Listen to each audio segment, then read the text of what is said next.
നമസ്കാരം. ജയ് മോഹൻജി. മോഹൻജിയുടെ മഹാദേവൻ്റെ മൗനം എന്ന പുസ്തകത്തെ ആധാരമാക്കി ധ്യാന സമയത്തുണ്ടാകുന്ന അനുഭവങ്ങളെക്കുറിച്ചുള്ള വീഡിയോയാണ് ഇന്ന്. ധ്യാന സമയത്തുണ്ടാകുന്ന അനുഭവങ്ങൾ. ചോദ്യം: കോട്ടുവായിടൽ എന്താണ്? വൈദ്യശാസ്ത്രത്തിൽ ഇപ്പോഴും കോട്ടുവായിടലിൻ്റെ കാരണം ഞങ്ങൾക്കറിഞ്ഞുകൂടാ. ധ്യാനത്തിനിടയിലും കോട്ടുവാ ഉണ്ടാകുന്നുണ്ട്. അതിൻ്റെ പ്രാധാന്യം എന്താണ്? മറ്റ് ചിലപ്പോഴും കോട്ടുവാ ഉണ്ടാകാറുണ്ട്. മോഹൻജി: മനസ്സിൻ്റെ പിരിമുറുക്കം മാറുമ്പോൾ നിങ്ങൾ കോട്ടുവാ ഇടുന്നു. ധ്യാനവും പിരിമുറുക്കം മാറ്റുന്നു.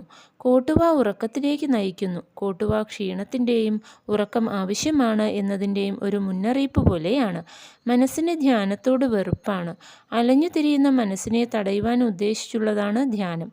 തൻ്റെ സ്വാതന്ത്ര്യത്തെ ഉപേക്ഷിക്കുവാൻ ആരാണ് ഇഷ്ടപ്പെടുക? മനസ്സ് ഒരിക്കലും ഇഷ്ടപ്പെടില്ല. നിങ്ങളുടെ ശ്രദ്ധയെ വ്യതിചലിപ്പിക്കുവാനായി മനസ്സ് പല കളികളും കളിക്കുന്നു. സ്വാദിഷ്ടമായ പല ഭക്ഷണങ്ങളും ശരീരവേദനകൾ തുടങ്ങി നിങ്ങൾക്ക് പ്രിയമായ പല ഓർമ്മകളെയും കോട്ടുവായിനെപ്പോലും അത് കൊണ്ടുവരുന്നു. ഇത് നിങ്ങളുടെ ഏകാഗ്രതയെ വ്യതിചലിപ്പിക്കുന്നു. അങ്ങനെ മനസ്സ് വിജയിക്കുന്നു.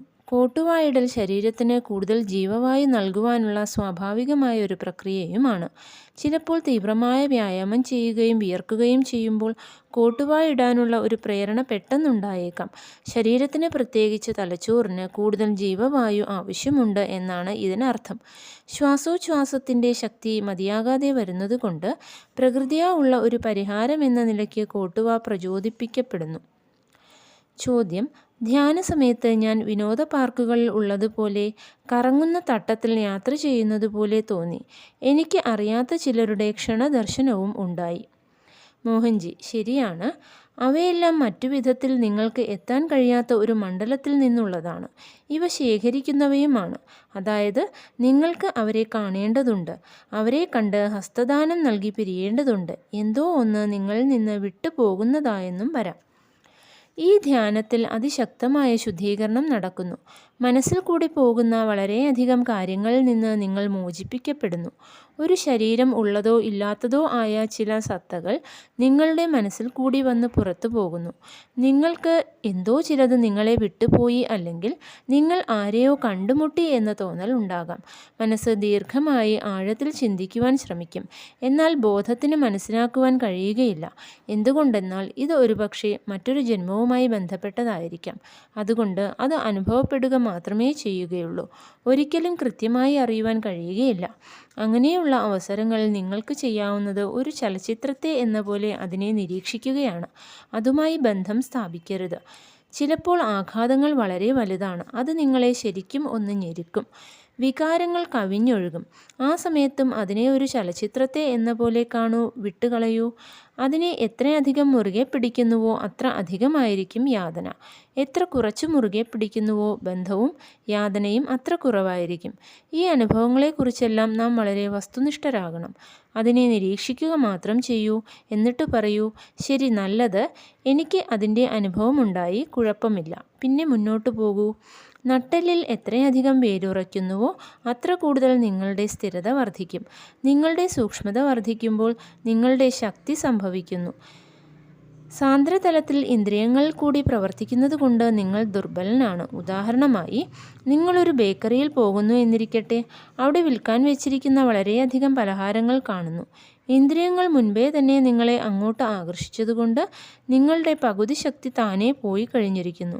എനിക്ക് ഇതിൻ്റെ സ്വാദ് നോക്കണം എന്ന് ഇന്ദ്രിയങ്ങൾ പറയുന്നത് കൊണ്ട് അപ്പോഴേക്ക് നിങ്ങളുടെ മനസ്സും ദുർബലമാണ്. പിന്നെ നിങ്ങൾ അതിൻ്റെ വില കൊടുക്കുക, വാങ്ങുക, തിന്നുക എന്നീ ചടങ്ങുകൾ കൂടി കടന്നു പോകുന്നു. നിങ്ങൾ എത്ര കൂടുതൽ നട്ടെല്ലിലേക്ക് പോകുകയും അതിൽ നിൽക്കുകയും ചെയ്യുന്നുവോ ഇന്ദ്രിയങ്ങളുടെ തള്ളും വലിയും അത്ര കുറവായിരിക്കും. അത് നിങ്ങളുടെ ശക്തിയായിത്തീരുന്നു. എന്തുകൊണ്ടെന്നാൽ പുറമേ കാണുന്നവയാൽ നിങ്ങൾ അധികം സ്വാധീനിക്കപ്പെടുകയില്ല. അതുകൊണ്ടാണ് വിശുദ്ധന്മാർ വനങ്ങളിൽ കഴിയുവാൻ ഇഷ്ടപ്പെടുന്നത്. അവർ ജനങ്ങൾ ഉൾപ്പെടെ എല്ലാ ഇന്ദ്രിയ വസ്തുക്കളിൽ നിന്നും വിട്ടുനിൽക്കുന്നു. ചിലപ്പോൾ ആരെങ്കിലും സ്ഫടികം, ആഭരണങ്ങൾ അങ്ങനെയുള്ള നിങ്ങളെ ആകർഷിക്കാവുന്ന വസ്തുക്കളുമായി വരുന്നു. ചോദ്യം: ഞാൻ അഗാധ ധ്യാനത്തിലായിരുന്നപ്പോൾ എൻ്റെ ഉൾക്കാഴ്ച അത്യധികം ഏകാഗ്രമായിരുന്നു. കൂടുതൽ സമയത്തേക്ക് ഞാനൊരു ചിന്താരഹിത അവസ്ഥയിലായിരുന്നു എന്ന് പറയാം. ആ സമയത്ത് ഹൃദയം ശക്തിയായി മിടിക്കുന്നതായി, ഒരു ഹൃദയാഘാതം ഉണ്ടായതായി എനിക്ക് തോന്നി. ഹൃദയം ശക്തിയായി മിടിച്ചുകൊണ്ടിരുന്നു. എന്താണ് വിചാരിക്കേണ്ടത്, എന്താണ് തോന്നേണ്ടത് എന്നെനിക്കറിയുമായിരുന്നില്ല. ഹൃദയം പൊട്ടിത്തെറിക്കുമോ എന്ന് തോന്നി. എന്താണ് സംഭവിച്ചത് എന്ന് പറയാമോ? മോഹൻജി, ഇവ എപ്പോഴും അകത്ത് ഊർജം സ്ഥാനം മാറുന്ന ഘട്ടങ്ങളാണ്.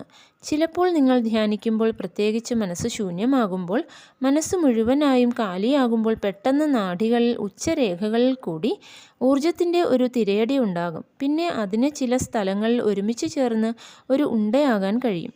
പ്രത്യേകിച്ച് ശിരസ്, ഹൃദയ, ഉദരകേന്ദ്രങ്ങളിൽ. സാധാരണയായി അത് മുകളിലേക്കും താഴേക്കും പോയിക്കൊണ്ടിരിക്കുന്നു. ഇത് സ്വാഭാവികമാണ്. അത് അങ്ങനെ സംഭവിക്കുവാൻ വിട്ടുകൊള്ളൂ. ആ സമയത്ത് കൂടുതൽ സമർപ്പിക്കുകയും ചെയ്യൂ. നിങ്ങളുടെ മനസ്സ് തന്നെ പൂർണ്ണമായി കാലിയാക്കിയിട്ടുണ്ടാകും. അതുകൊണ്ട് നിങ്ങൾക്ക് ആ വസ്തുവിൽ കേന്ദ്രീകരിക്കുകയും ശ്വസിച്ചു കൊണ്ടിരിക്കുകയും മാത്രമേ ചെയ്യേണ്ടതുള്ളൂ. ഈ കാര്യത്തിൽ നിങ്ങൾക്ക് പരിഭ്രാന്തി ഉണ്ടായേക്കാമെന്ന് ഞാൻ മനസ്സിലാക്കുന്നു. എന്നാൽ ആ സമയത്ത് ഞാനുമായി ബന്ധപ്പെടുന്നതും പ്രധാനമാണ്. ആ സമയത്ത് ഞാനുമായി ബന്ധപ്പെടുകയാണെങ്കിൽ ഊർജം താനേ സാധാരണ മട്ടിലാകുന്നതായി നിങ്ങൾക്ക് അനുഭവപ്പെടും. പരീക്ഷിച്ചു നോക്കൂ. ചോദ്യം: ധ്യാന സമയത്ത് എനിക്ക് ഒന്നും തോന്നുന്നില്ല. മോഹൻജി: ഒന്നും തോന്നുന്നില്ലെങ്കിൽ കുഴപ്പമില്ല. സാന്ദ്രമായ ശരീരവും മനസ്സും ബുദ്ധിയും നമുക്ക് ശീലമുള്ളവയാണ്. സൂക്ഷ്മത എളുപ്പമല്ല. ഈ ലോകത്തിൽ നാം പ്രധാനമായി സാന്ദ്രതയുമായി ചേർന്ന് പ്രവർത്തിക്കുന്നു. ദിവസം മുഴുവൻ ഒരിക്കലും നാം സൂക്ഷ്മത്തെക്കുറിച്ച് ചിന്തിക്കാറില്ല. നാം ദിവസത്തിൽ എപ്പോഴെങ്കിലും ആത്മാവിനെക്കുറിച്ച് ചിന്തിക്കാറുണ്ടോ? മരണം വരെ നാം ആത്മാവിനെക്കുറിച്ച് ചിന്തിക്കുകയില്ല. അപ്പോഴേക്ക് അത് വളരെ വൈകിയിരിക്കും. സൂക്ഷ്മത്തെ അനുഭവപ്പെടാൻ സമയമെടുക്കും. എന്നാൽ ഒരിക്കൽ അനുഭവപ്പെട്ടാൽ അത് നിങ്ങളെ ശക്തനാക്കും. പിന്നെ പുറത്തുള്ള ഒന്നും നിങ്ങളെ ബാധിക്കുകയില്ല. ആന്തരികമായി നിങ്ങൾ അത്രയ്ക്ക് ശക്തനായിത്തീരുന്നു. ഒന്നിനും നിങ്ങളെ കുലുക്കുവാൻ കഴിയുകയില്ല. ഇത് എളുപ്പമല്ല. എപ്പോഴും ഇന്ദ്രിയങ്ങളുടെ കൂടെ പുറത്ത് അലസ സവാരിക്ക് പോകുന്ന അതേ മനസ്സ് തിരിച്ചു പോകണം. വാഹനം അതുതന്നെ, ലക്ഷ്യം വ്യത്യസ്തം. ചോദ്യം: സത്യമായിട്ടും എനിക്ക് ഇത്തവണ ധ്യാനത്തിൽ വളരെ വിശേഷപ്പെട്ട അനുഭൂതികൾ ഉണ്ടായി. കണ്ണടച്ചിരിക്കുമ്പോൾ ഞാൻ എൻ്റെ കൈ ഭംഗിയുള്ള വെളുത്ത വെളിച്ചത്തിൽ കണ്ടു. എനിക്കത് വിശ്വസിക്കാൻ കഴിഞ്ഞില്ല. ഞാൻ കൈ മുഖത്തിൻ്റെ മുമ്പിലേക്ക് മാറ്റിപ്പിടിക്കുക മാത്രം ചെയ്തു. ആദ്യമായിട്ടാണ് ഞാൻ ഇത് കാണുന്നത്. മോഹൻജി: ഇത് സാധാരണമാണ്. നിങ്ങൾ കൂടുതൽ സൂക്ഷ്മതലത്തിലേക്ക് വരുന്ന വികാസത്തിൻ്റെ ഘട്ടങ്ങളുണ്ട്. അവിടെ സാന്ദ്രമായത് നിങ്ങളെ തടയുന്നില്ല. ശരീരം സാന്ദ്രമാണ്, മനസ്സ് സാന്ദ്രമാണ്, ബുദ്ധി സാന്ദ്രമാണ്, അഹംബോധം സാന്ദ്രമാണ്. നിങ്ങൾ അതിനതീതമായി നിങ്ങളുടെ യഥാർത്ഥ അവസ്ഥയിലേക്ക് പോവുകയാണ്. അത് മൃദുവും സൂക്ഷ്മവുമാണ്, പ്രകാശമുള്ളതാണ്. നിങ്ങൾ അതിനെ തൊടുന്ന നിമിഷം നിങ്ങൾക്ക് സാന്ദ്രമായതെല്ലാം കാണുവാൻ കഴിയും. എൻ്റെ കൈകൾ സുതാര്യമായ അവസ്ഥയിലുള്ള എൻ്റെ ചിത്രങ്ങൾ നിങ്ങൾ കണ്ടിട്ടുണ്ടാകും. വാസ്തവത്തിൽ അത് സത്യമാണ്, അത് സങ്കല്പമല്ല. നിങ്ങൾ വളരെ സൂക്ഷ്മമായ ഊർജവുമായി ബന്ധപ്പെടുകയും അതിനെ വഹിക്കുകയും ചെയ്യുകയാണെങ്കിൽ നിങ്ങൾ അതുപോലെ ആയിത്തീരും. ശരീരവ്യവസ്ഥ ആകെ മാറുന്നു. ചോദ്യം: ധ്യാന സമയത്ത് ഞാൻ സ്വപ്നത്തിനും ഉറക്കത്തിനും ഇടയിലുള്ള ഒരു അവസ്ഥയിലാണെന്ന് എനിക്ക് തോന്നി. എനിക്കത് വിവരിക്കുവാൻ കഴിയുകയില്ല. വിശകലനം ചെയ്യണമെന്നും തോന്നിയില്ല. ഞാൻ മൂന്നാം കണ്ണിൻ്റെയും ഉദരഞരമ്പുകളുടെയും കേന്ദ്രസ്ഥാനത്തിൻ്റെയും ചക്രങ്ങളിൽ നിന്ന് രശ്മികൾ പ്രസരിപ്പിക്കുന്നുണ്ടെന്നും എൻ്റെ കൈ എന്നിൽ നിന്ന് വരുന്ന ഒരു പ്രകാശദണ്ഡമാണെന്നും എനിക്ക് തോന്നി. നാം അവസാനിപ്പിച്ചപ്പോൾ അങ്ങയുടെയും ചുമരിന് അടുത്തുള്ള മറ്റുള്ളവരുടെയും ചുറ്റും ഒരു വെളുത്ത നാട ഞാൻ കണ്ടു. അത് നിഴലുകളുടെ ഒരു കളിയായിരുന്നില്ല. അത് വെളിച്ചത്തിൻ്റെ ഒരു പ്രതിഫലനമായിരുന്നു. മോഹൻജി: ആദ്യമായി ജീവിതതലത്തിൽ പലതരം ഊർജങ്ങളുണ്ട്. ഇവിടെ മാത്രമല്ല, എല്ലായിടത്തുമുണ്ട്. അവയെല്ലാം വീണ്ടെടുക്കലിനെ തേടുകയാണ്. അവയെല്ലാം ഉയർച്ചയെ തേടുകയാണ്. നമ്മുടെ ഈ പദ്ധതിയിൽ പലരും വീണ്ടെടുക്കുകയും ചെയ്യുന്നു. രണ്ടാമതായി, നിങ്ങൾ മാറ്റപ്പെട്ട ബോധത്തിൻ്റെ അവസ്ഥയിലേക്ക്, അതായത് ആത്മാവുമായി കൂടുതൽ ബന്ധപ്പെടുന്നതിലേക്ക് എത്തുകയും ചെയ്തു. അതുതന്നെയാണ് നമ്മുടെ ധ്യാനത്തിൽ നാം ചെയ്യുവാൻ ശ്രമിക്കുന്നതും. ഞങ്ങൾ നിങ്ങളെ സാന്ദ്രത്തിൽ നിന്ന് സൂക്ഷ്മത്തിലേക്ക് കൊണ്ടുവരികയാണ്. അപ്പോൾ നിങ്ങളൊരു മാറ്റപ്പെട്ട ബോധത്തിൻ്റെ അവസ്ഥയിലേക്ക് എത്തുന്നു. അവിടെ നിങ്ങൾക്ക് നിങ്ങളുടെ ഇന്ദ്രിയങ്ങളെ കൊണ്ടും കണ്ണുകളെ കൊണ്ടും സാധാരണയായി കാണുന്നതിനേക്കാൾ വളരെ കൂടുതൽ കാണുവാൻ കഴിയും. അതുകൊണ്ടാണ് എൻ്റെ ബോധവുമായി ബന്ധപ്പെടുവാൻ ഞാൻ പറഞ്ഞത്. അതുകൊണ്ടാണ് നാം ഐക്കാർഡിന്മേൽ കണ്ണുകൾ വയ്ക്കുന്നത്. നാം അനുവദിക്കുകയാണെങ്കിൽ അവസ്ഥകൾ വളരെ പെട്ടെന്ന് മാറും. സ്വീകരിക്കാനുള്ള നിങ്ങളുടെ കഴിവ് വളരെ ഉയർന്നതാണ്. ബോധത്തിലേക്ക് മാറാൻ കഴിയുന്നത് കൊണ്ട് നിങ്ങൾക്ക് വളരെ കൂടുതൽ കാണാൻ കഴിയുമെന്നത് സാധാരണമാണ്.